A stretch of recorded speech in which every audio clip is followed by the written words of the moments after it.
ആരവം കാക്കനാട് സൈക്കിളിൽ പോകുന്നതിനിടെ 12 വയസ്സുകാരി 20 അടി താഴ്ചയിലേക്ക് വീണ് മരിച്ച അപകട വളവിൽ സംരക്ഷണ മതിൽ നിർമ്മാണം ആരംഭിച്ചു. തൃക്കാക്കര നഗരസഭയ്ക്കെതിരെ ഉയർന്ന ശക്തമായ പ്രതിഷേധത്തിന് പിന്നാലെയാണ് ഭിത്തികെട്ടൽ ആരംഭിച്ചത്. UDF ഭരണസമിതിയുടെയും ഉദ്യോഗസ്ഥരുടെയും വീഴ്ചയാണ് ഒരു ജീവൻ നഷ്ടപ്പെടാൻ കാരണമെന്ന് പ്രതിപക്ഷം ആരോപിച്ചു.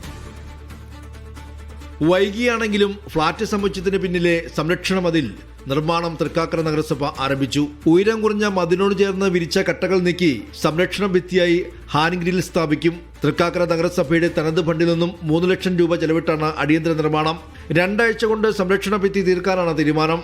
സംഭവത്തിൽ UDF ഭരണസമിതിക്കും ഉദ്യോഗസ്ഥർക്കും ഒരുപോലെ വീഴ്ച സംഭവിച്ചുവെന്ന് തൃക്കാക്കര നഗരസഭ പ്രതിപക്ഷ നേതാവ് CP സാജൽ ആരോപിച്ചു. ഈ പ്രദേശമടക്കം ഇപ്പോഴും മുനിസിപ്പൽ ചെയർമാൻ കൗൺസിലറായിട്ടുള്ള വാർഡിൻ്റെ തൊട്ടടുത്തൊരു പ്രദേശം കൂടിയാണ്.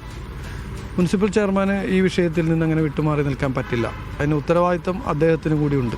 കുറ്റക്കാർക്കെതിരെ നടപടി ആവശ്യപ്പെട്ട് SFI തൃക്കാക്കര നഗരസഭയിലേക്ക് പ്രതിഷേധ മാർച്ച് നടത്തി. നഗരസഭാ കവാടത്തിലെത്തിയ മാർച്ച് പോലീസ് തടഞ്ഞു.